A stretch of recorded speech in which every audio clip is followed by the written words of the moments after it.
Bismillahirrahmanirrahim. Assalamualaikum warahmatullahi wabarakatuh.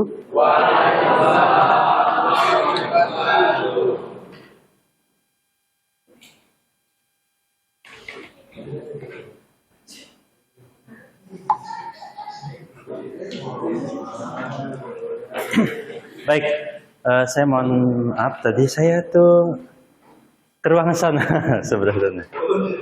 Agak aneh soalnya 6, 4 dan 3-nya di sana, tapi 1, 2 dan 5-nya di sebelah sini. Kalau yang saya tanya di sebelah mana? Saya di sana ternyata bukan. Hari ini kita akan mulai. Ini nggak ada penghapus ya?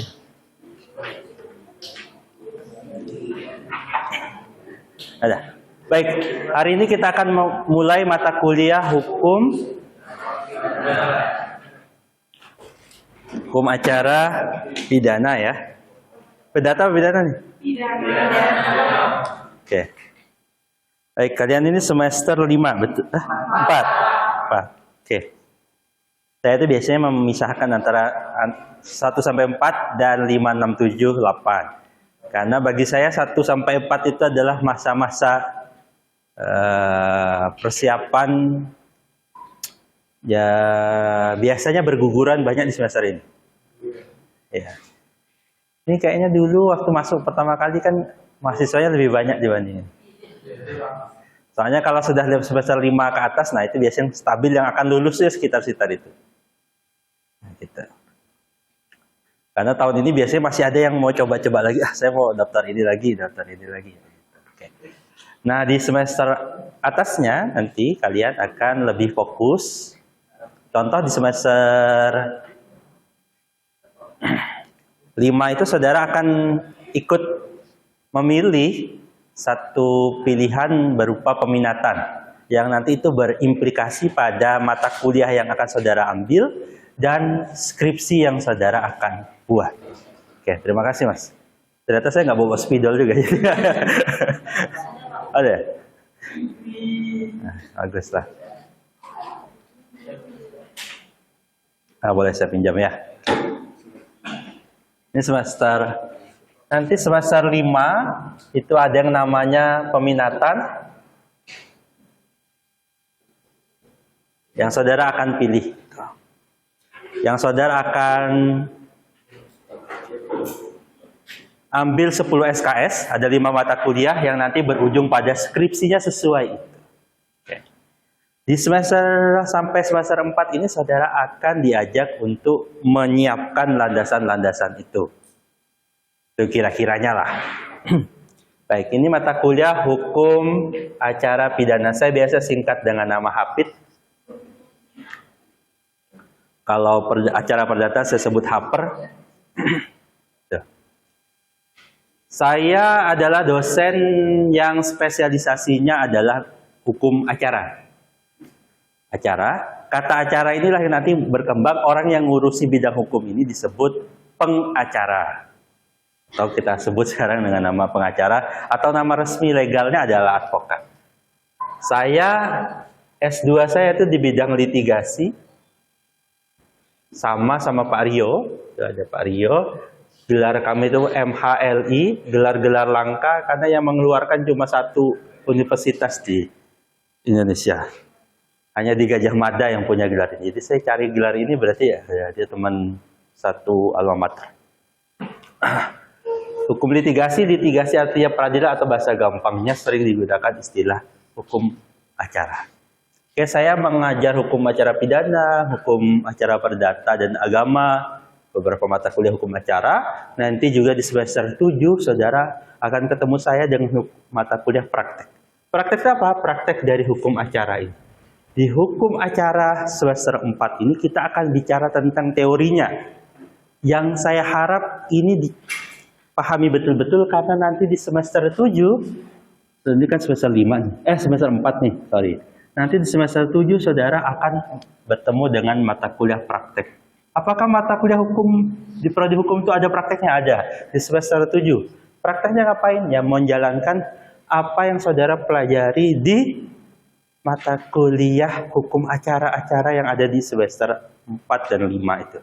Kalau kita hari ini bicara tentang hukum acara pidana, nanti akan ada yang praktek jadi apa aja? Jadi hakimnya, jadi jaksanya, jadi pengacaranya, bahkan jadi malingnya misalnya kalau dia kasus pencurian, nanti jadi ada yang jadi berperan sebagai maling. Pak, saya tidak berperan, Pak. Memang itu pekerjaan saya, nggak tahu juga. Nanti akan ada yang dipraktikkan. Baik, sebelum perkuliahan ini berjalan lebih lanjut, saya perlu, seperti di awal semester, perlu menyampaikan beberapa hal.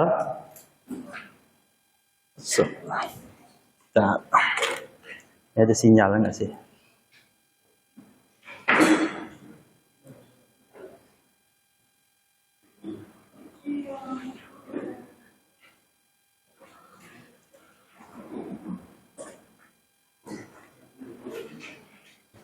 Hotspot UMKT.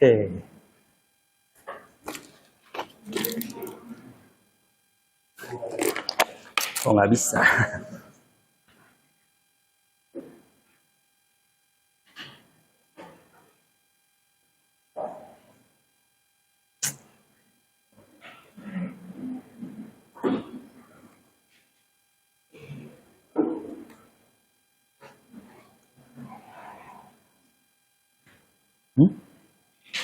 Oh, nyambung.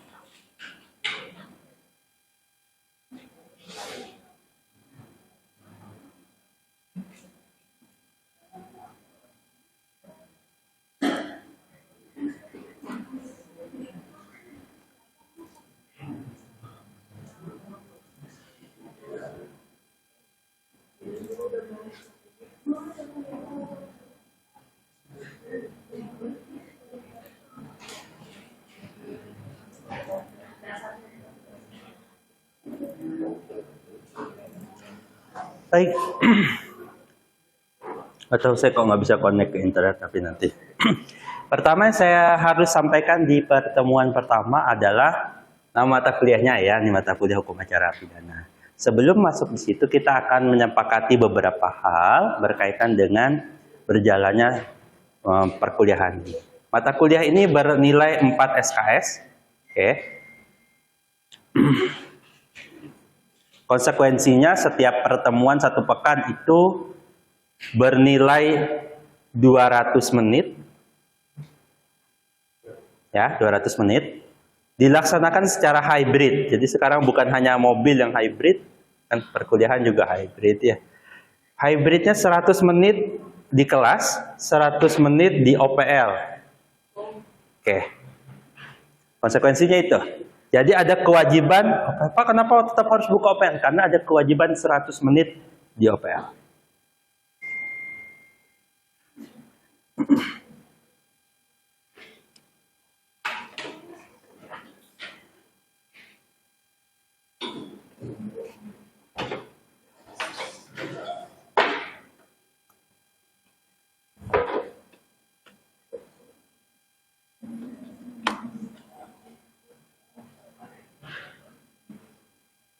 Oke.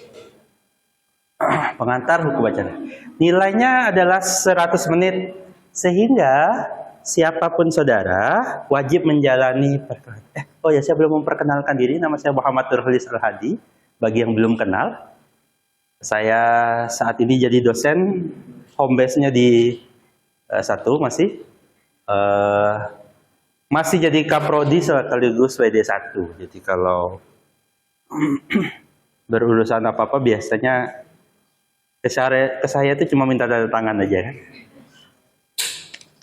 Baik, saya mengampu mata kuliah ini, maka kita akan menjalani proses perkuliahan 100 menit ya pekan, selama 14 pekan.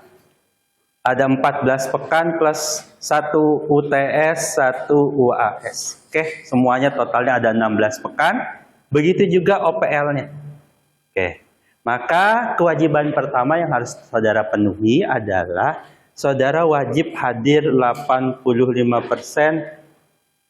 perkuliahan setiap pekan ini.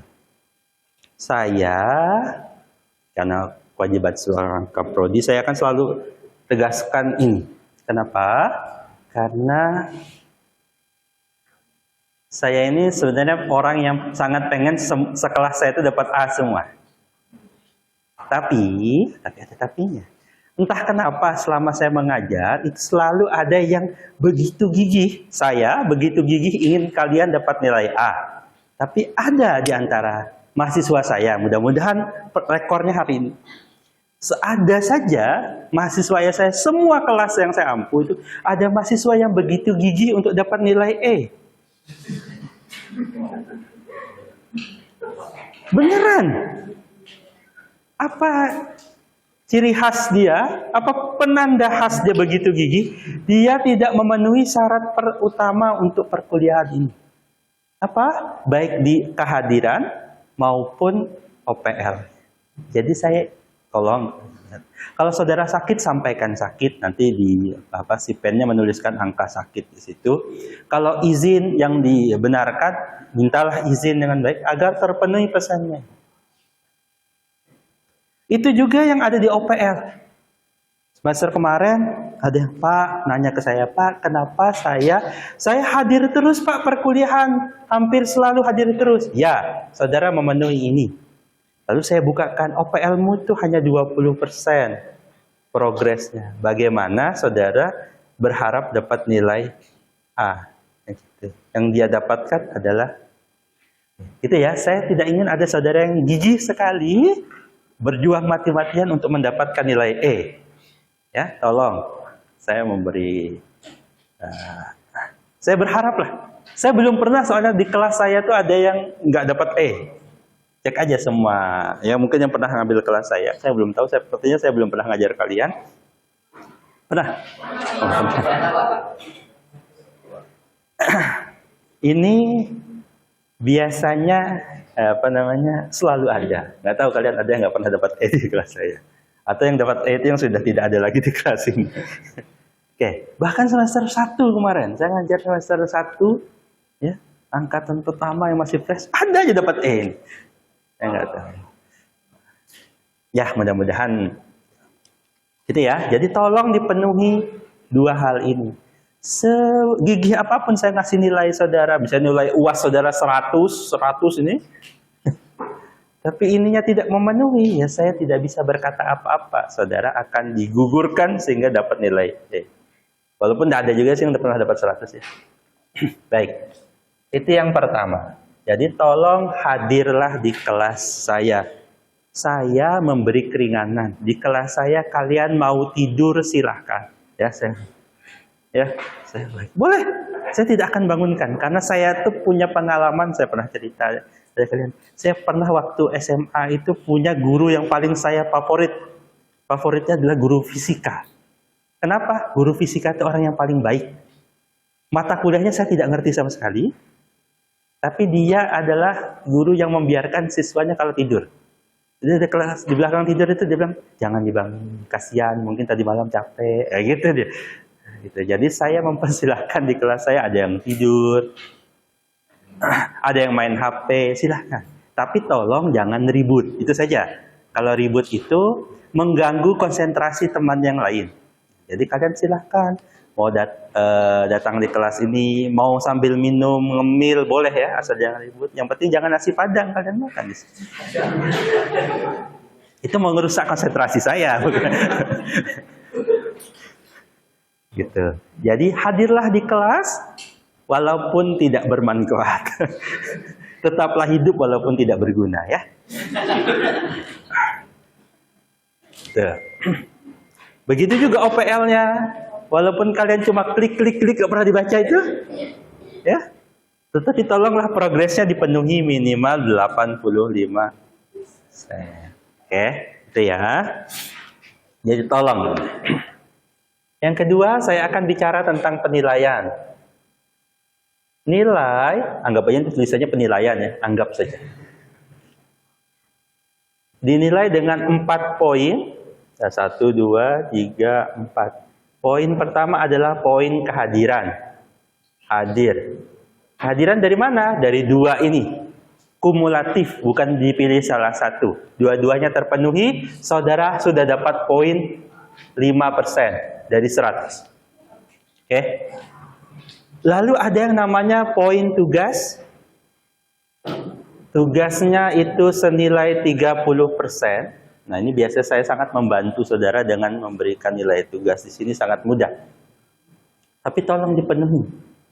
Kalau nilai tugasnya nggak ada, segigih apapun saya mau ngasih nilai saudara, tapi ternyata tugasnya tidak saudara penuhi, saya pastikan dapatnya itu D. Jadi kalau yang dapat D, itu dikira-kira saudara itu tugasnya tidak saya temukan. Saya nggak tahu ya, Pak, saya sudah mengumpul tugasnya, Pak. Saya sudah ngupload tugasnya. Saya buka di OPL, nggak ada. Jadi ini saya beri wanti-wanti, kalau nanti saya beri tugas di OPL, saudara ketika mengumpulkan tugas, tolong di screenshot agar ada bukti kalau saudara sudah mengumpulkan. Pak, sumpah demi Allah, Pak, saya sudah mengumpulkan. Tapi buktinya apa? Saya kan bingung gitu. Nah, gitu. Jadi tolong di screenshot. Begitu juga di UTS dan di UAS. Karena ini via open learning dan ini via ZYA, tolong di screenshot. Ada angkatan sebelumnya juga di mata kuliah apa gitu. Pak, saya ngerjakan UTS, Pak. Orang kami bareng-bareng ngerjakannya. Dah, kita ketahuan. Dia buka aib sebenarnya. Ini teman saya, Pak, punya saksi gitu. Cuma di open learning-nya itu tidak muncul. Nah, entah dia tidak klik, entah dia ada gangguan sinyal atau sebagainya. Tolong ketika sudah mengerjakan UTS maupun UAS itu kalau bisa. Kalau UAS ini sebenarnya buktinya gampang, ada ya. Kalau di OPL yang sering susah dicarikan. Jadi tolong kalau mengerjakan yang di UTS ini di screenshot nantinya agar ada bukti kalau saudara mengerjakan UTS. Ya, poin nilainya berapa? UTS itu 30%, yang di sini 35%. Saya ini mengklaim diri saya baik hati, mengklaim. Baik hati apa? Kalau saudara penuhin semuanya ini, ikut semua, itu saudara akan dapat nilai C dari saya. C itu bagus kan? C itu artinya cukup. Kan? Jangan nganggap C itu jelek. C itu cukup. Cukup untuk apa? Untuk lulus. Saya memastikan mahasiswa saya akan lulus kalau dia ikut hadir di kelas, dia mengerjakan tugas, UTS dan UAS-nya sejelek apapun. Ya, jadi kalau ada yang dapat nilai C, sadar-sadar dirilah ya. Berarti nilai saudara di antara dua ini atau keduanya itu buruk. Gitu ya. Tapi saudara kalau dapat C itu berarti diluluskan. Saya memudahkan ya gampang. Cuma kalau ada yang dapat nilai D, biasanya kalau nilai D itu ada yang tidak terpenuhi salah satu dari sini. Kalau yang tidak terpenuhi ini, itu pasti E. Tapi kalau yang tidak terpenuhi itu 1, 2, nomor 2, nomor 3, nomor 4, itu angkanya akan D. Jadi pastikan saudara mengerjakan tugas, UTS dan UAS, itu nilainya C. Ini diam-diam aja, rahasia kita aja ya. Ini saya akan pastikan saudara dapat C, maksudnya lulus. Saya tidak mau mempersulit saudara. Ya. Hidup saudara sudah sulit kan? Maka C itu sudah cukup buat saudara untuk lulus. Jadi kalau nanti di akhir semester ada yang tidak terpenuhi nilai C, kalau dia dapat D, maka dia nilai salah satu dari sini tidak ada. Nah, nanti tanya ke saya, Pak, kenapa ada nilai mana yang nggak ada? Kan gitu. Nanti saya akan tunjukkan nilai mana yang tidak ada. Kalau saudara bisa hadirkan screenshot, Pak, terbukti ada, Pak. Oke, nanti saya akan coba perbaiki. Nah, tapi kalau ini, nah, mohon kalau dapatnya E, nah, saudara refleksi sendiri kehadiran saudara di perkuliahan kelas. Begitu terkait dengan kehadiran dan penilaian. Agar tidak ada dusta di antara kita, ya, agar saudara juga nanti di akhir semester ketika dapat nilai, walaupun yang lebih penting itu kan ilmunya bukan nilainya kan ya. Ya nilai juga Pak, dapat ilmu nggak dapat nilai sia-sia juga. Salah dua-duanya saya clearkan hari ini dapatnya segini. Ya, mudah-mudahan A semua. Ya, walaupun pesimis saya. Oke, apakah ada pertanyaan terkait ini? Tidak ada ya, clear? Nanti kontrak perkuliahannya nanti saya tadi tidak cetak, nanti saya bawakan pekan depan. Terkait presensi, saudara akan, karena dia 100 menit, itu presensinya 2 kali di presensinya. Cuma sepatutnya presensinya itu masih salah, jadi nanti pekan depan saya ganti. Oke, tidak ada pertanyaan? Mana dia tisunya? Minta tisu dong. Saya minta.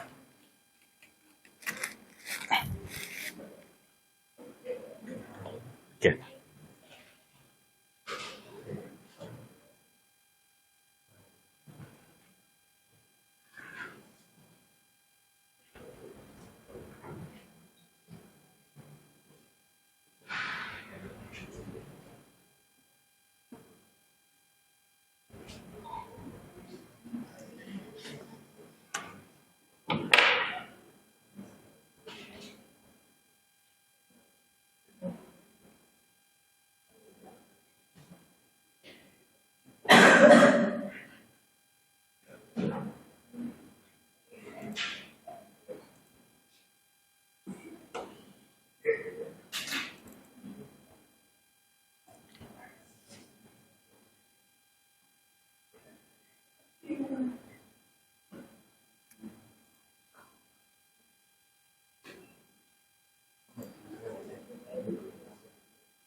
Baik, ini mata kuliah hukum acara pidana. Ini diperuntukkan bagi yang sudah lulus mata kuliah hukum pidana.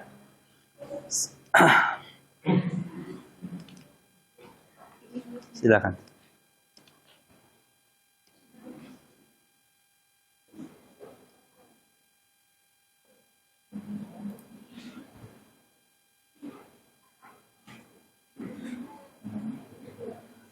Oke, saya tadi belum ngopi, jadi ya udah kita lihat kopinya aja.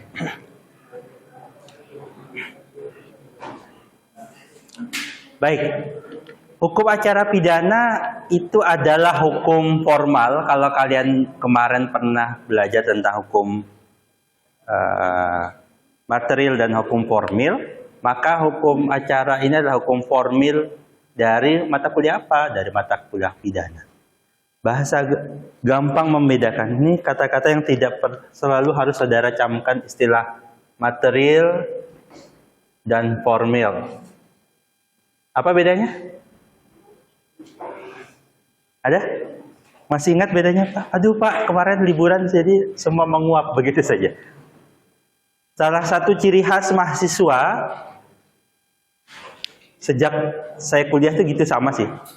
Selesai kuliah, selesai 1 semester, ya udah Pak, kami mengamalkan yang berlalu, biarlah berlalu. Jadi ya sudah lupa gitu. Padahal mata kuliah yang disusun di prodi kita ini adalah mata kuliah yang terkait berkesinambungan.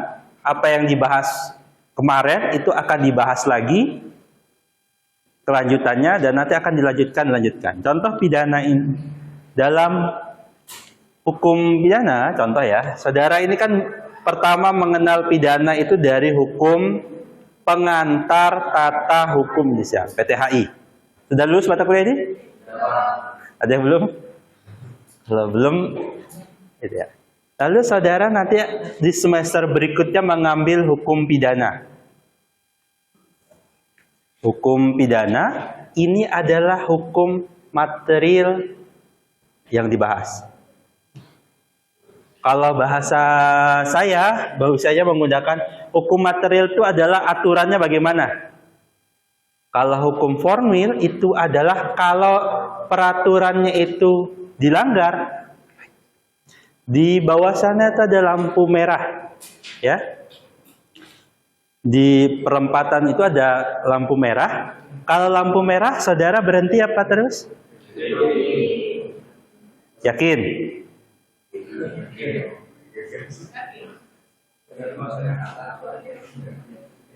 Kalau rame Pak berhenti, kalau sepi ya terus aja. Saya tuh tinggal di Tenggarong. Tenggarong itu kotanya sepi. Jadi beberapa titik ada lampu merah yang useless. Kenapa? Saya berhenti. Lampu merah nih. Sana nggak ada, sana nggak ada, sana nggak ada. Apakah saya perlu berhenti?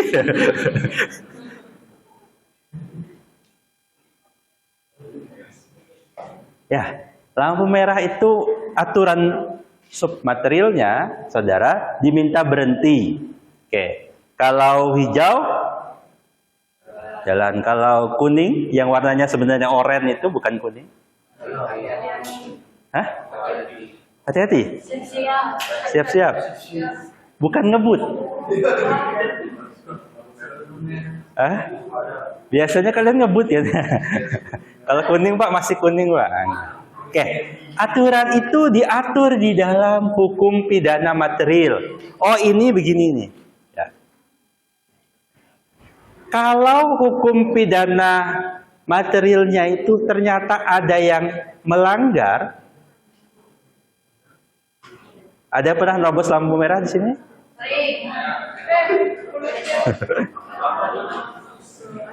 Nerobos lampu merah pas lagi apes. Diapain? Kena tilang. Ada yang pernah kena tilang sini? Proses penilangan itu yang nanti harusnya ditilang beneran walaupun saudara akhirnya berdamai dengan keadaan. Nah, proses tilang itu adalah proses penegakan ketika ada hukum yang dilanggar. Nah, proses penegakannya itulah kita bahas dalam hukum formil, yang mana penegakan itu akan kita bicarakan di mata kuliah hukum acara pidana ini. Jadi selama satu semester ini kita akan bicara bagaimana kalau ada yang melanggar aturan-aturan itu diapain. Kira-kira begitu. Begitu juga di mata kuliah lain. Intinya mata kuliah acara itu mayoritasnya adalah ketika ada yang tidak beres pada mata kuliah, pada praktek materialnya. Gitu. Saudara sudah ngambil pitsus belum ya? Pidana khusus. Nah, nanti dalam hukum pidana itu ada lagi namanya pidana khusus, hukum materialnya. Ini membahas hukum material yang tidak ada di dalam KUHP. Oke.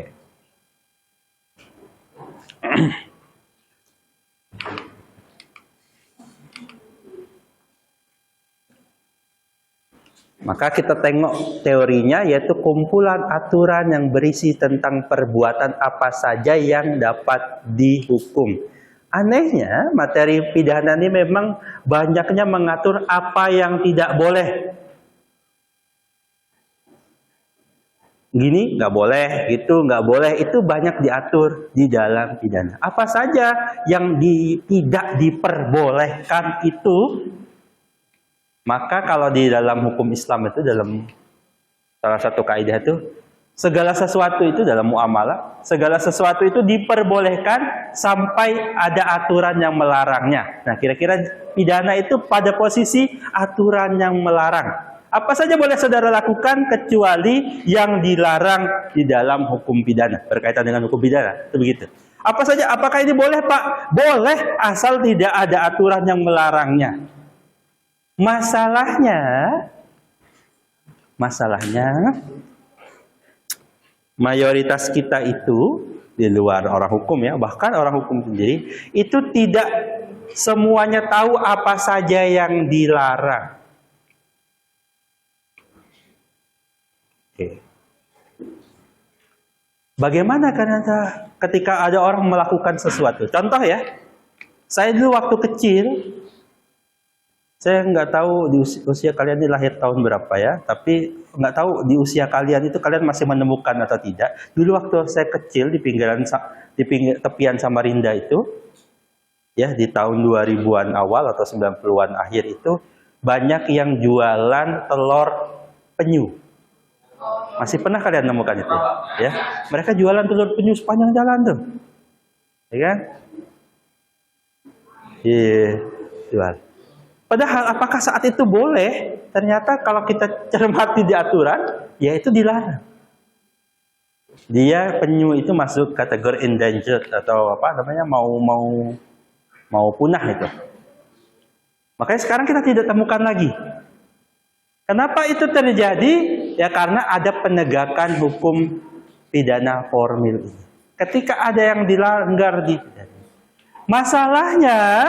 Masalahnya tidak semua orang tahu, atau tiba-tiba hari ini ditetapkan satu aturan baru yang kita tidak tahu. Kebanyakan masyarakat tidak tahu. Oleh karena itu memang penegakan hukum formil ini sedikit tricky, terutama pada hal-hal yang tidaklah semua orang tahu.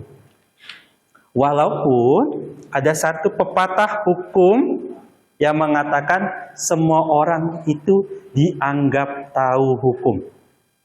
Apakah saudara boleh bunuh teman saudara terus bilang, mohon maaf Pak, saya tidak tahu kalau ada pasal yang melarang orang membunuh, misalnya gitu.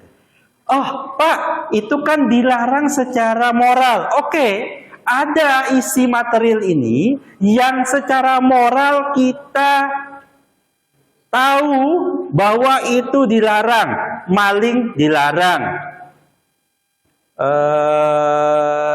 bunuh dilarang, selingkuh Pak bukan pidana Pak, gitu aja. Menipu pacar pasalnya penipuan ya. Aku akan setia padamu, itu 90%-nya bohong ya. Kata laki-laki sini, nikah saja, itu guru saya SMA itu ngasih tahu. Nikah saja, istri itu boleh 4. Kalau pacaran, ya lebih lah, gitu, dia bilang gitu.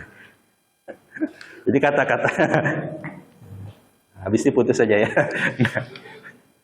Nah, kata-kata yang tadi yang menipu, secara moral tidak kita perkenankan itu, mayoritasnya itu dilarang dalam hukum pidana material. Cuma ternyata ada sesuatu hal yang sepertinya secara moral kita tidak merasa itu melanggar.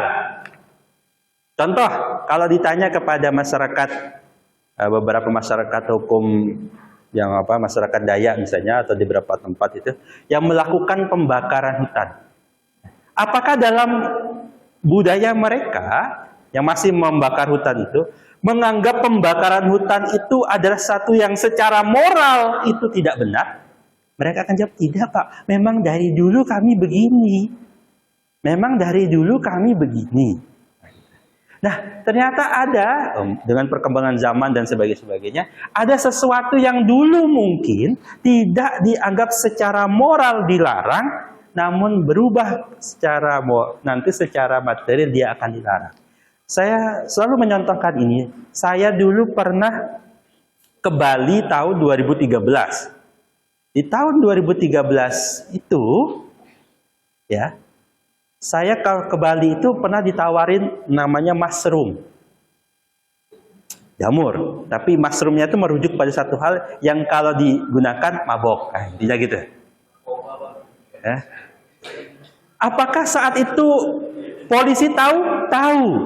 Kenapa waktu itu tidak ditangkapin? Karena sampai saat 2013 itu, yang namanya mushroom itu belum dilarang, belum dikategorikan sebagai narkoba. Maka saat itu, nah ketika sudah diumumkan dan disosialisasikan itu merupakan narkoba, maka saat itulah dia termasuk pidana material. Pertanyaannya bagaimana orang yang biasa konsumsi lalu dia tidak tahu kalau itu. Nah gitu, kembali ke adagium tadi, semua orang dianggap tahu hukum. Walaupun nanti saudara bisa jadi penegak hukum akan lebih bijak juga. Tidak semua orang yang melanggar itu perlu dihukum. Sama ya kalian kalau ditilang polisi itu tidak selamanya ditilang. Saya berapa kali itu ditilang tidak suruh bayar, diingatkan saja, cuma ditegur saja. Polisi terkadang melakukan pendekatan itu juga. Oke. Enggak Pak, dimintai duit Pak. Saya tidak sebut itulah ya. Baik. Maka hukum pidana formil ini adalah kumpulan peraturan, tata cara bagaimana menghukum. Apakah polisi tilang lalu dia semena-mena sini duit, gitu. Lalu duit itu kemana duitnya? Aturan tilang itu ada, bayar denda ada, tapi uangnya disetor kemana juga ada tata aturannya. Menghukum perbuatan.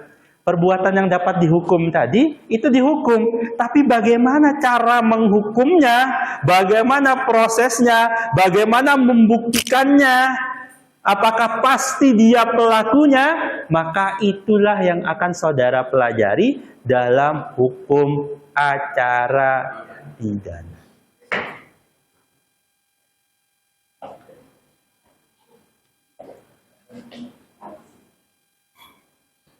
Beberapa pekan yang lalu saya baca berita menarik ya, ada peristiwa carok di Madura.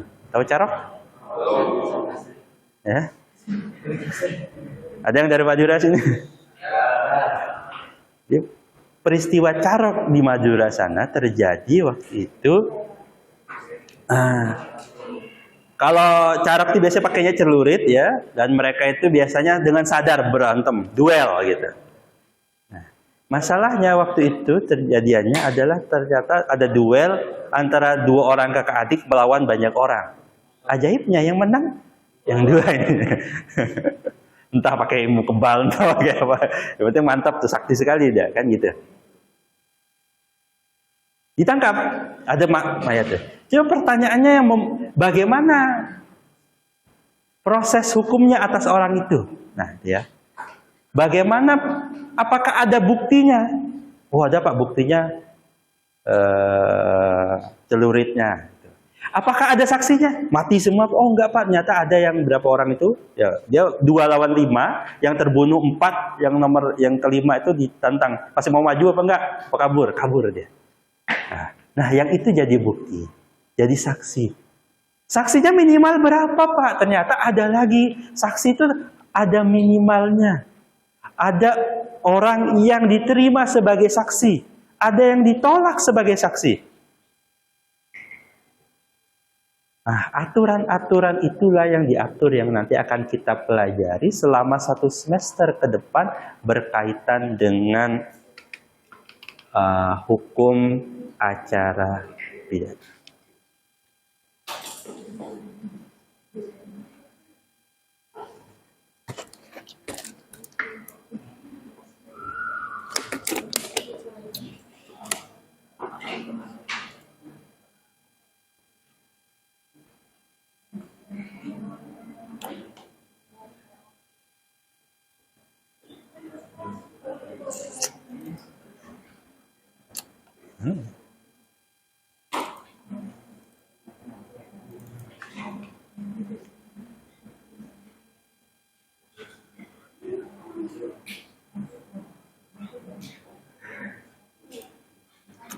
Nah, saya mau cari berita inilah. Ada yang nonton ini nggak?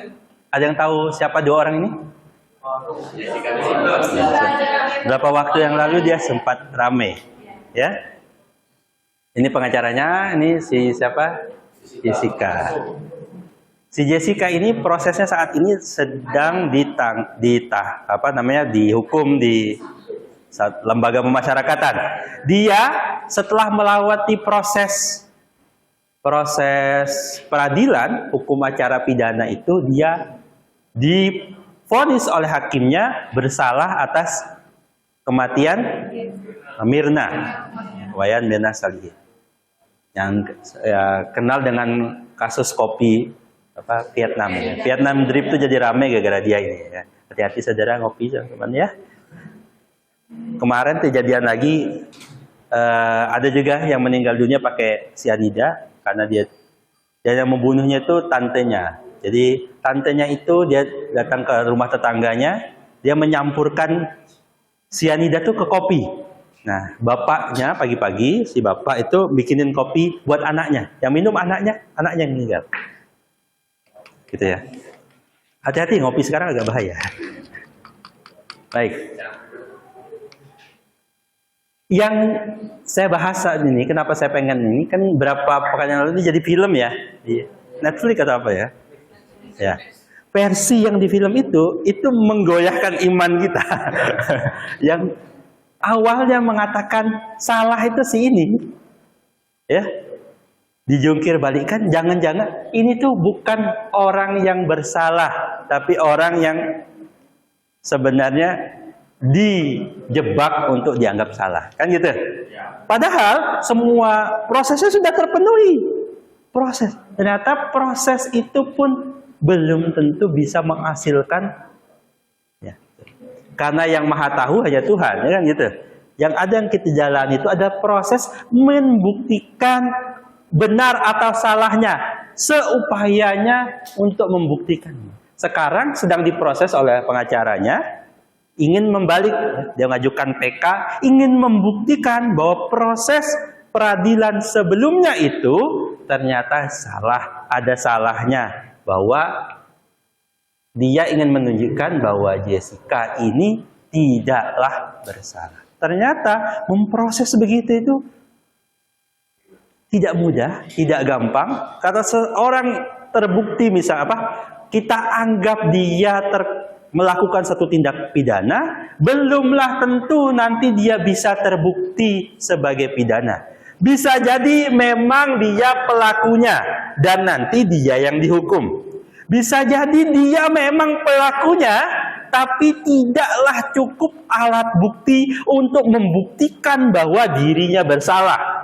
Atau sebaliknya, dia itu bukanlah pelakunya, namun direkayasa sehingga cukuplah bukti, nampak semua bukti itu mengarah dia pelaku perbuatan. Banyak hal, gitu ya. Hal-hal itulah yang kita upayakan dipelajari agar tujuannya apa? Agar dicapai benar. Kalau ada orang ditangkap, beneran dia yang nanti dibuktikan apakah pelakunya atau tidak pelakunya. Sehingga dalam hukum acara pidana terkenal satu agagium yang selalu dikumandangkan orang hukum dimanapun. Apa itu? Equality before the law. Seorang itu presumption of innocence.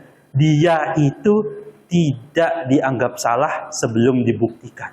Praduga tak bersalah. Cuma netizen kita itu kan praduga bersalah semua. Salah kayak gitu.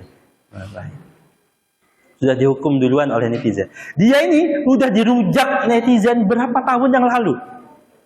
Beberapa tahun yang lalu dia ini habis dirujak oleh netizen. Termasuk nih pengacaranya tuh. Dia habis-habis. Udah tahu orang salah, sudah tahu orang ngasih racun buat temennya, malah dibela, dihabis-habisin. Tidak tahu kalian usia berapa, tapi ini dirujak, dua orang ini dirujak habis-habisan, dipersalahkan. Tapi ajaibnya di 2023 dua orang ini banyak sekali yang dukung. Ya, tidak tahu kalian dukung yang mana? Ada yang belum nonton? Tontonlah, menarik ini. Kalau mau tahu, ini ada kasus yang menarik karena Kalau mau cari-cari berita dulunya bagaimana dia dihukum, bagaimana pembuktiannya, dan bagaimana sekarang dia diungkap bahwa menurut yang merilis video itu bahwa sebenarnya dia tidak bersalah. Oke.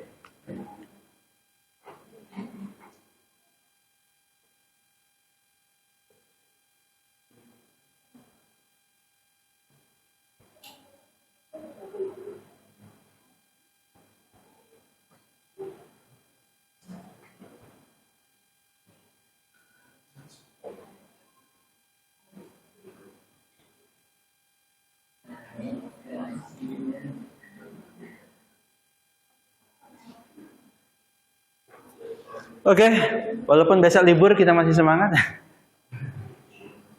Besok libur panjang ya? Ya, sampai Senin. Lanjut Pak, kan mau nyoblos kami. Sebenarnya ada pesan dari Pak Rektor, survei, tapi saya nanti nggak enak. Kalian milih 01, 2, 3, survei bukan mengarahkan. Cuma ya, repot. Baik, ini ada satu kasus juga.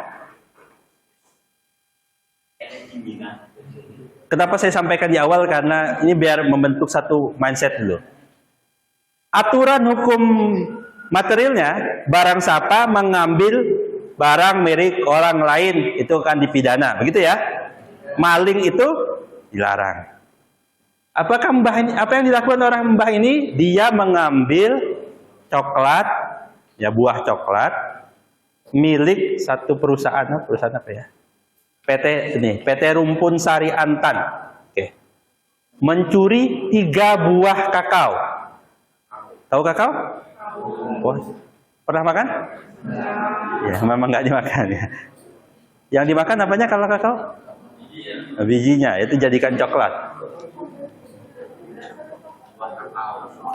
Ya, yang dia itu mengambil 3 buah kakao, berarti satu itu. Milik siapa? Milik Oke, masuk nggak pasalnya? Barang siapa mengambil barang milik orang lain. Betul mbah ini mengambil barang milik orang lain? Nah, dia pertanyaannya. Jadi karena dia terpenuhi materialnya, lalu dia dibawa ke proses. Dilaporkan oleh perusahaan ini. Dan memang terbukti di pengadilan dia melakukan hal tersebut. Pertanyaannya apakah yang jadi ramai di masyarakat adalah memang layak dihukum? Ya seorang nenek-nenek usianya sudah 55 ya, nggak beda jauh sama kalian ya. 55. Yang dicuri itu juga hanya buah kakao. Tidak seperti helm kalian yang hilang ya. Ada yang pernah hilang helm sih? Di sini. Pernah ketangkap? Enggak, Pak. Iya dah, nasib ya. Ada yang mau komentar? Layak nggak dihukum? Loh, secara hukum layak. Ya, hukum tak pandang bulu.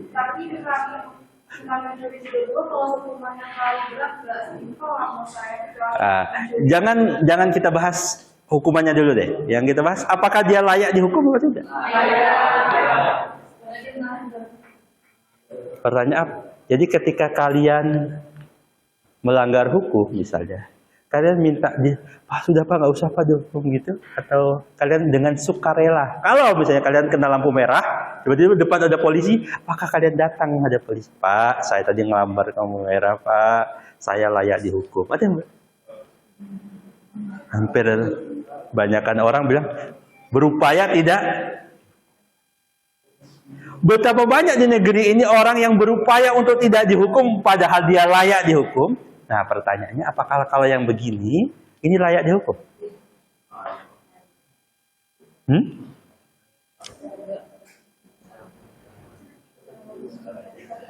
Nah ini saya tidak akan mengarahkan jawaban apapun. Saya ingin memulai mindset kita di sini.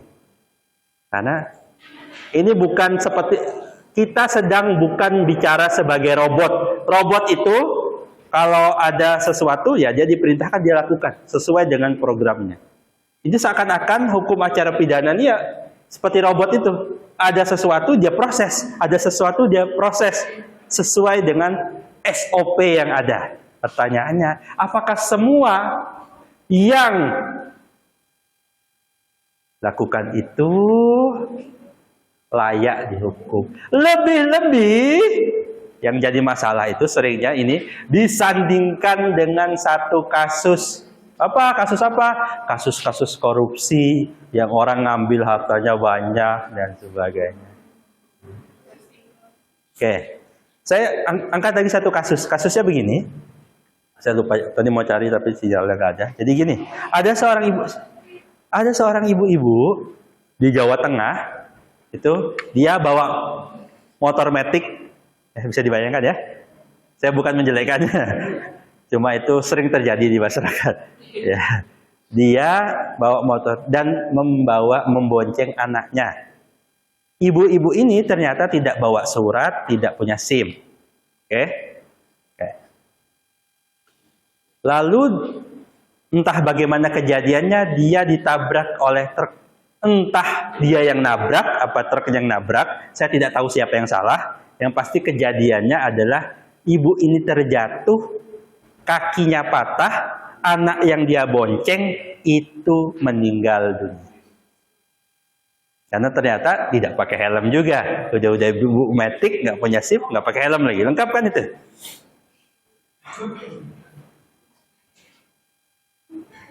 Kejadian yang memberatkan, yang bikin jadi perbincangan itu adalah kejadian selanjutnya. Apa? Ibu-ibu itu ditetapkan sebagai tersangka. Tersangka apa? Barang siapa? Karena kelalaiannya menyebabkan meninggalnya orang lain. Ya. Yang lalai truknya apa ibunya? Ibunya ini masuk kategori lalai nggak? Jadi dia kaki patah, kehilangan anak, ditetapkan tersangka pula. Pertanyaannya, layak apa enggak?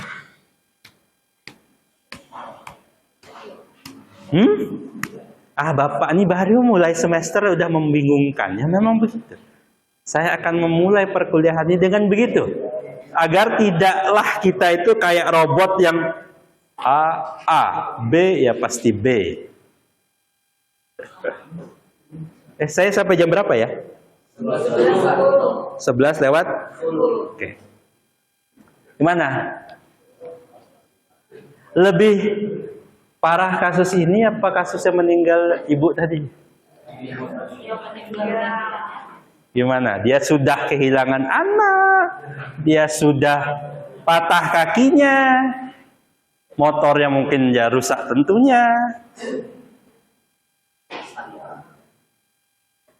Gimana?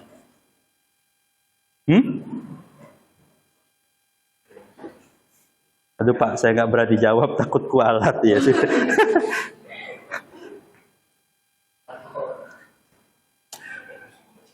Oke.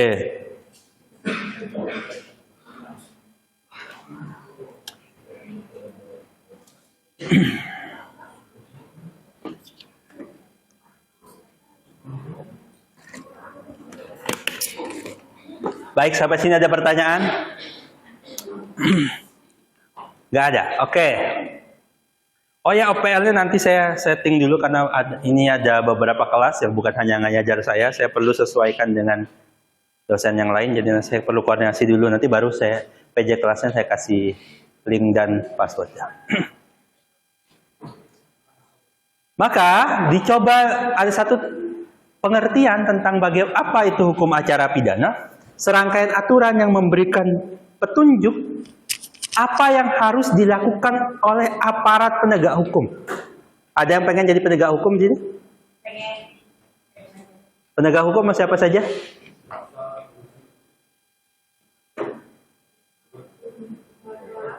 Ada 4 yang disebut sebagai penegak hukum, catur dharma dalam pengadilan itu adalah hakim, jaksa, polisi, dan advokat, ya. Silakan kalian mau jadi apa sih? Ada yang mau jadi hakim di sini?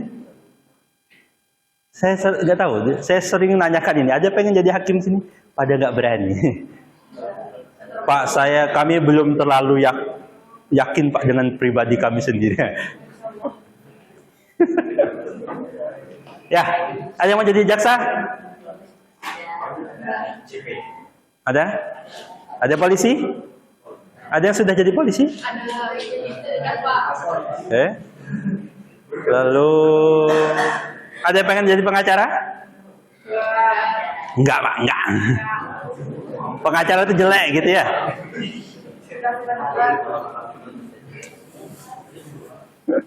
Kalau kalian ngatain pengacara jelek, saya itu pengacara soalnya. Jadi saya ngata-ngatain saya.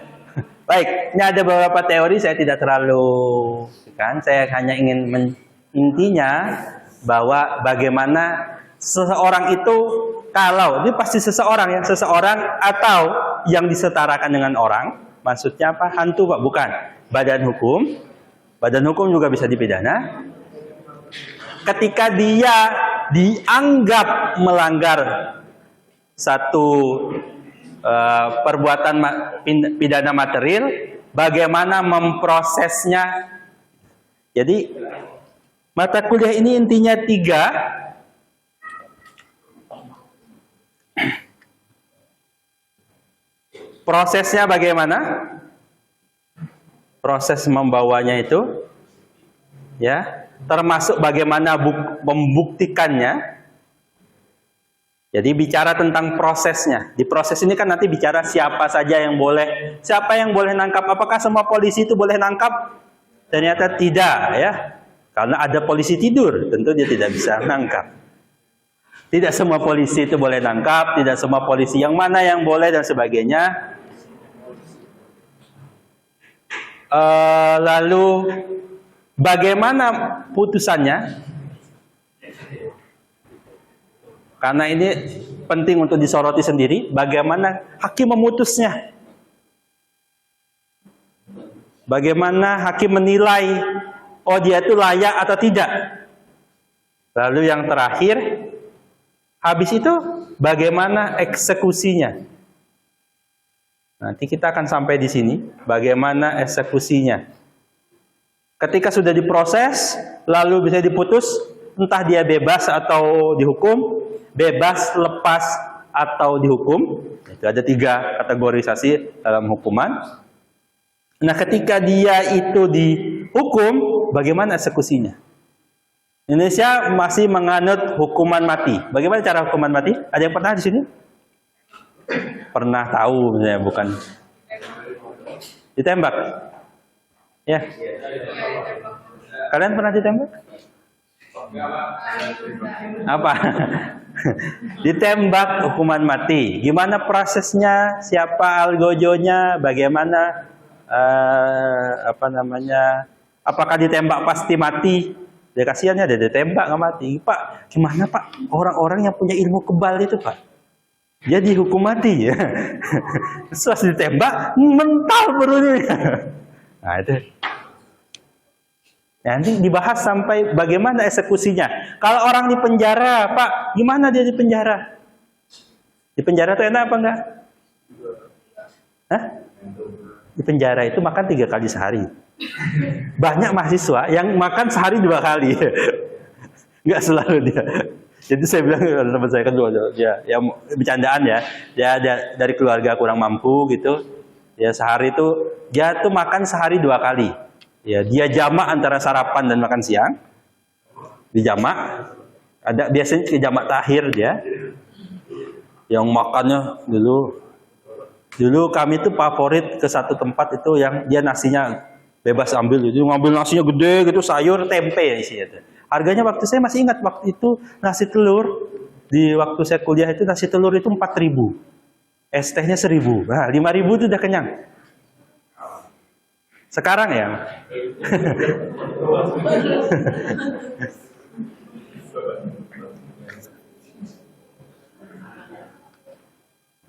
Orang kalau di penjara tuh makan 3 kali sehari. Ya, dia nggak pusing cari kerja. Kalian kan nanti lulus itu kan pusing ya cari kerja. Biar apa? Biar bisa makan, biar bisa ini. Mereka nggak pusing itu, nggak dituntut cari nafkah, cari kerja. Ya. Ya, tapi tentu dengan baik. Bagaimana orang di penjara? Apa saja tugas dia di penjara? Apakah enak aja kayaknya di orang penjara tuh main gaple, main apa bisa? Saya nggak tahu bagaimana proses. Kita pengen tahu orang diproses di penjara bagaimana. Orang kalau ditilang itu duitnya lari kemana? Beberapa tahun kemarin kalau tidak salah itu kan ya dua tahun sampai tahun kemarin itu ada beberapa kasus tentang penipuan trading. Tahu? Ada korbannya sini? Nah, saya nggak nyebut merek, sebut aja misalnya Binomo misalnya gitu ya. Kan ditangkap tuh, ya kan? Afiliatornya beberapa tuh ditangkap juga, ya kan?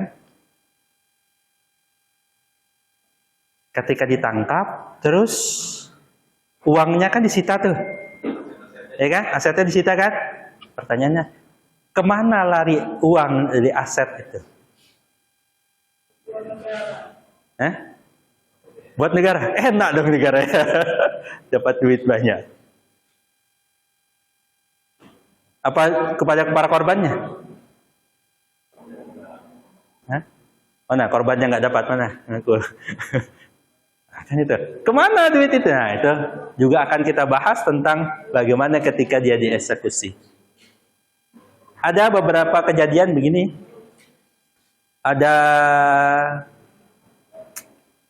Jadi kalau kecelakaan, itu kan kendaraannya itu disita dibawa ke polisi gitu ya, kepolisian disita. Banyak kejadian gimana tuh disita gimana kan saya kalau ke beberapa Polres tuh, ya motor mobil tuh dibiarin aja gitu, ya pasti rusak dan sebagainya. Itu gimana tuh barang-barang sitaan dan sebagainya. Termasuk misalnya kalau saudara kehilangan motor, pelakunya ketangkap, lalu motornya itu kan disita polisi, saudara mau pakai, gimana caranya? Nah, itu juga akan nanti dibahas dalam proses-proses. Jadi yang tertarik dengan pidana, nanti saudara lihat tadi bicara pidana di PTHI, nanti akan ada hukum materialnya. Hari ini selama 1 semester kita akan bicara tentang hukum formilnya. Nanti saudara akan belajar lagi di semester 5 dan semester 6 tentang peminatan pidana. Peminatan pidana termasuk dengan pitsus ini. Nah, akan ada 5 mata kuliah ya, bagi yang mau memilih peminatan pidana. Saya nggak tahu, bertahun-tahun didirikan selalu yang jadi peminatan paling gede itu peminatan pidana. Saya tidak tahu alasannya. Peminatan pidana, nanti saudara akan ketemu 5 mata kuliah di pidana terkait pidana. Lalu nanti di akhir saudara akan bikin skripsi tentang pidana. Bentar lagi kan skripsi kan? Bentar lagi kan ditanya kapan lulus.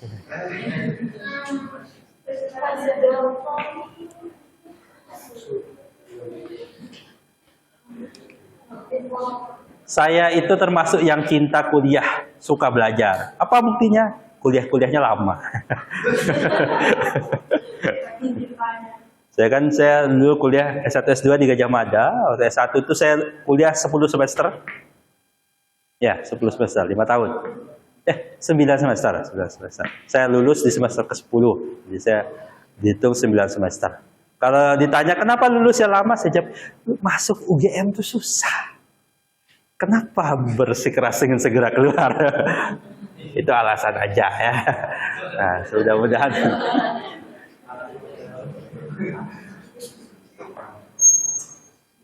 Oke. Sampai sini ada pertanyaan? Tidak ada. Baik. Oke, kita lalu lanjut mengenal istilahnya. Kenapa penting mengenal istilah? Karena nanti kalau saudara belajar, nanti diperbandingkan dengan hukum yang lain, belajar, dibaca di beberapa jurnal, itu nanti akan saudara temukan istilah-istilah yang istilah asing. Oke. Oh ya, mumpung saya ingat. Di sini itu kewajiban lulus di Fakultas Hukum di UMKT ini minimal skor TOEFL-nya 420. Bagi saya itu ringan sekali. 420 itu ringan ya. Kecil sekali karena standarnya biasanya itu 450. Tapi entah kenapa banyak angkatan kakak kelas kalian itu yang macet karena skor TOEFL itu. Jadi saya wanti-wanti dari sekarang. Mereka tuh beberapa yang harusnya sudah lulus, nggak jadi ujian kemarin. Kenapa? Skor TOEFL-nya tidak terpenuhi. Nah, saya wanti-wanti mumpung masih semester berapa. Tuh, tolonglah belajar bahasa Inggris. Bagi saya bahasa Inggris itu bukan masalah skor TOEFL atau apa, karena sekarang itu sangat penting. Ya, kalau ibu kota jadi pindah, orang makin dunia global itu butuhkan bahasa Inggris yang cukup. Ya, saudara kalau itu ya jadi penonton saja. Oke, ada beberapa istilah di luar negeri, misalnya criminal procedure law rules, criminal procedure law yang berkaitan dengan hukum acara. Nah, kalau di Belanda namanya strafvordering. Straf ini pidananya, orderingnya ini tuntutan pidana.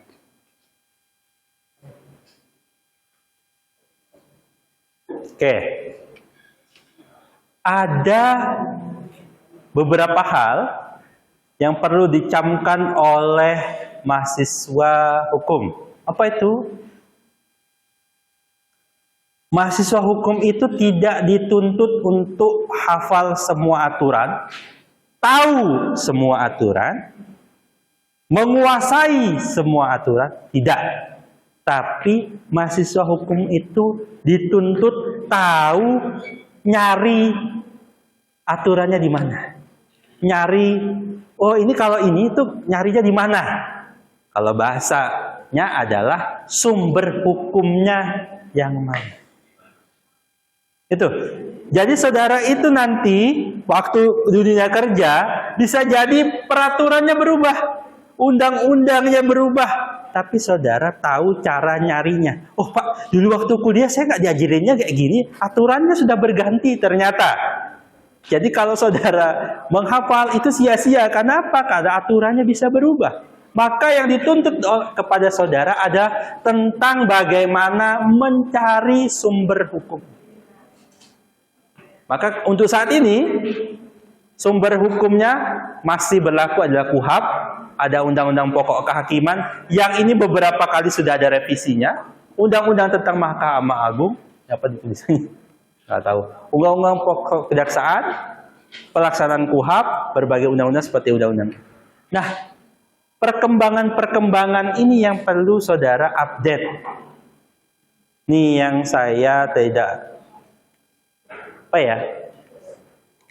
saya selalu menginginkan mahasiswa saya mendorong mahasiswa saya untuk update kasus-kasus hukum. Pak, saya tuh nggak suka dengerin berita kriminal gitu-gitu terus, Pak. Politik dan sebagainya. Bagi orang hukum, bagi saya, suka tidak suka, saudara dipaksa untuk mengupdate isu-isu hukum. Kenapa? Karena hukum itu terus berganti. Ada undang-undang baru, ada undang-undang ini, undang-undang ini. Ada yang sudah pernah baca KUHP baru? Jadi KUHP baru itu berlaku tahun 2026. Sekarang 2024, 2 tahun lagi. Yang saudara pelajari kemarin di hukum pidana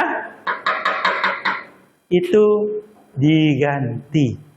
Banyak yang tidak lagi sesuai. Ah, sia-sia dong Pak, saya kemarin belajar. Sia-sia dong Pak, dapat A. Oke. Kalau saudara ngafalin pasalnya, sia-sia. Tapi kalau saudara memahami secara utuh gambaran globalnya, nah saudara nanti akan ketika ada aturan-aturan baru, undang-undang baru, termasuk KUHP yang banyak pasalnya itu, nah saudara siap dengan itu. Jadi belajar di dunia hukum itu harus update. Seperti saudara mengupdate judul film Korea yang baru. Dulu dosen saya itu suka sekali mengupdate cerita gosip. Tapi yang dia bahas itu isu hukumnya. Jadi dia gimana ya, tergantung kalian lah. Masing-masing orang kan ada ketertarikan sesuatu. Nah, bagaimana ketertarikannya itu dikaitkan dengan itu. Ibu-ibu itu suka ngomongin gosip. Tapi dia tahu gosipnya ini cerai. Ada kasus perceraian baru, pasti dia tahu. Yang dia kulik kasusnya tuh dasarnya apa? Siapa yang gugat, konsep gugatannya gimana dan sebagainya itu dia bahas. Nih, ada kasus baru perceraian. Misalnya ada kasus antara gugatan, sebut saja namanya, bukan nama sebenarnya, sebut saja namanya Ria Ricis menggugat. Ya, misalnya. Nah, dosen saya tuh begitu tuh karena dosen saya dulu ajarkan. Dia tahu update baru, kasusnya bagaimana, lalu bagaimana pembuktiannya. Orang hukum harus mengupdate bukan isu hatinya, bukan isu perasaannya. Tapi bagaimana isu pembuktiannya, apakah ada pembuktiannya begini, ada kasus begini dan sebagainya. Begitu juga kasus-kasus pidana dan sebagainya. Pak, saya tuh sedih pokoknya kalau melihat hari-hari itu kasusnya kriminal. Penting bagi yang mau mendalami bidang hukum harus mengupdate kasus-kasus seperti itu. Mengupdate berita-berita berkaitan dengan misalnya yang suka hukum, tipikor dan sebagainya. Itu salah satu cara saudara belajar. Salah satu cara saudara belajar tentang isu hukum. Oke. Nanti saya di perkuliahan ini saya akan tunjukkan beberapa kasus yang terkenal, berarti ya. Di situ kita akan bedah berkaitan dengan perkuliahan. Saya biasanya begitu, agar ini dekat sama konteksnya. Seperti tadi saya contohkan ada beberapa kasus ya. Itu agar kita melihatnya ini relate dengan kehidupan. Oke. Slide-nya masih ada berapa?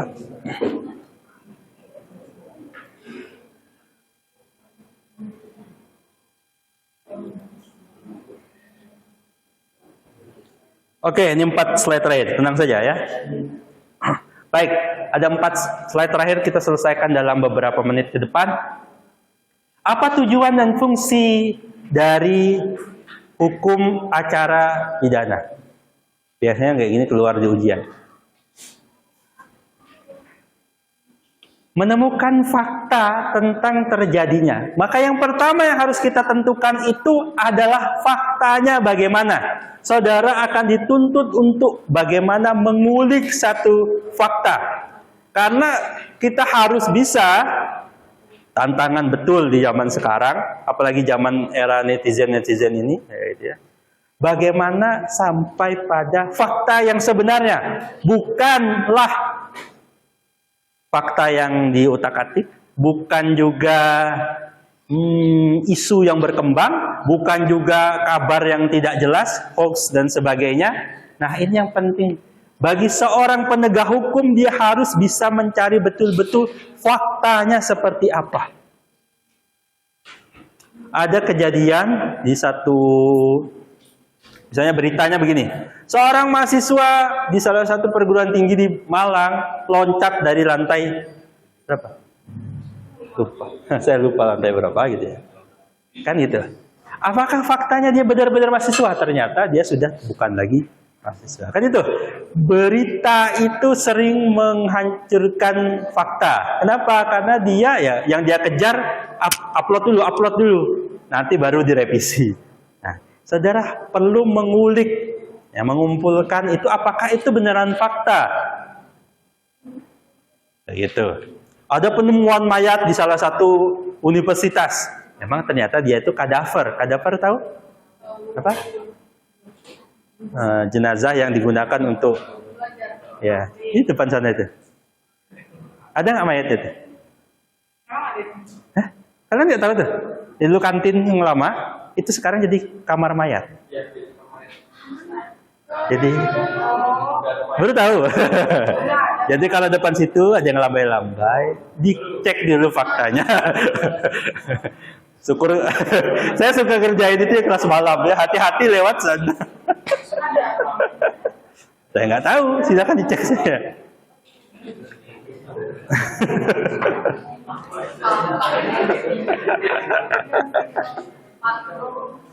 Hah? Oh. Tenang, kalian kan kelas siang, jadi enak aja. Yang takutin kelas malam. Lagi cerita waktu saya mahasiswa itu kan ceritanya gitu. Ada yang bertugas tiba-tiba lagi buat tugas gitu, lagi nongkrong, didatangin orang yang ngobrol gitu. Tiba-tiba dia pulpennya jatuh gitu. Jatuh, dia ambil. Pas dia ke sana, ternyata orang itu kagak napak kayak gitu. Terus dia bilang sama orang yang diajak ngobrol itu, "Saya pulang dulu ya, udah malam nih." Kata ya udah tahu ya. Ini kok jadi film hantu gitu? Enggak. Ada fakta, ada kadaver tadi itu, nyata isu beritanya langsung itu ditemukan mayat dan itu. Padahal kan dia ternyata fakta yang terungkap itu bukan mayat dalam artian yang aneh-aneh, tapi itu memang ya. Jadi tantangan pertama dalam KUHP ini juga latihan kepada kita bagaimana mengungkap fakta sebenarnya.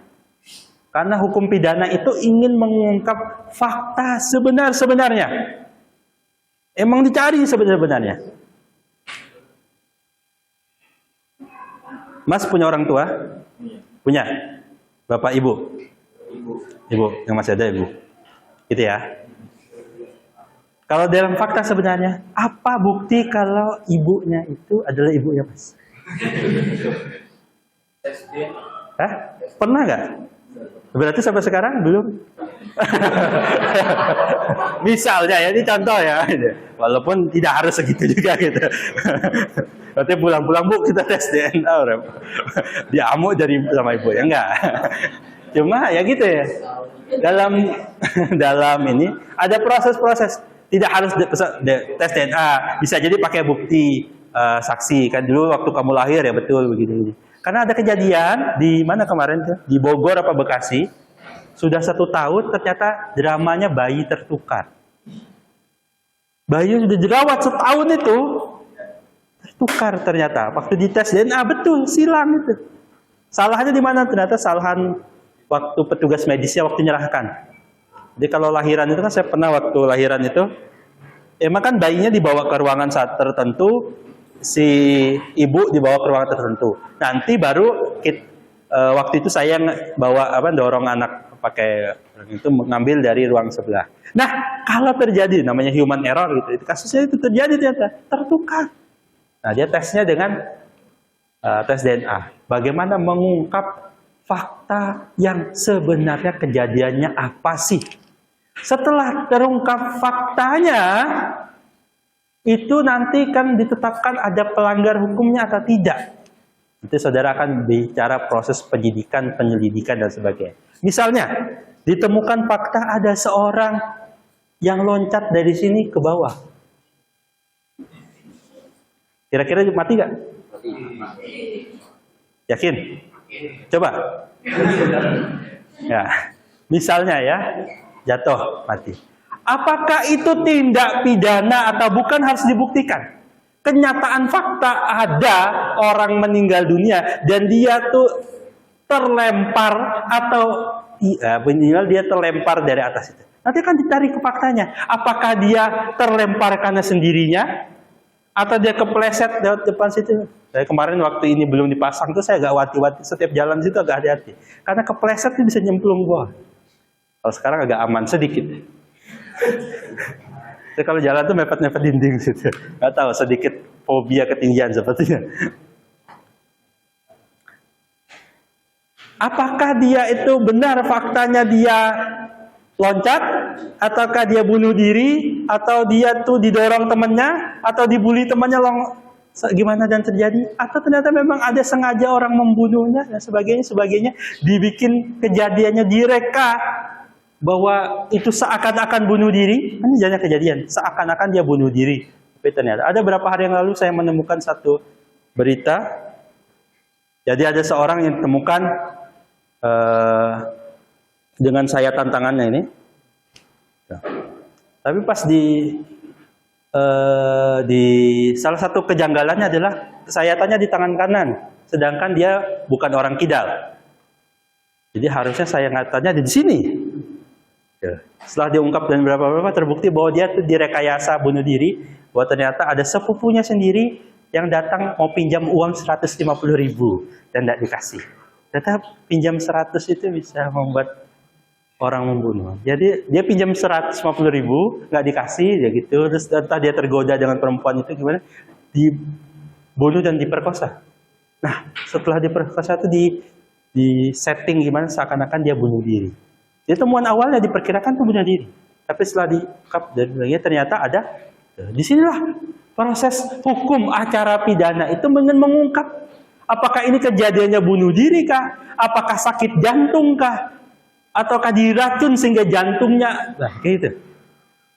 Atau obatnya ditukar, kalau dia salah minum obat, apakah karena sengajaannya dia, silapan dia, atau dia dibuat sehingga dia melakukan satu perbuatan. Nah, tindak hukum itu menarik sih. Salah satu yang membuat saya tertarik dengan jadi kuliah di bidang hukum itu, ini saya spill dikit. Saya tuh tertarik kenapa kuliah hukum. SMA saya IPA, tapi saya kuliah IPS. Waktu mengambil hukum, tes itu IPC dulu, jadi pengetahuan campuran. Saya pindah jalur. Salah satunya karena saya tuh suka suka baca komik detektif Conan. Ada yang suka? Aoyama Gozo. Nah itu serialnya lagi berhenti, lagi vakum. Di komik itu banyak sekali diungkapkan kasus, entah itu bentuknya kasusnya awalnya dikira bunuh diri, disetting dan sebagainya hingga nampak siapa pencari pelaku sesungguhnya. Nah dalam hukum acara pidana itulah kita akan mencoba ya. Peraturan dalam hukum acara pidana mengatur bagaimana mengungkapkan orang yang bersalah kalau ternyata ditemukan bahwa hal itu adalah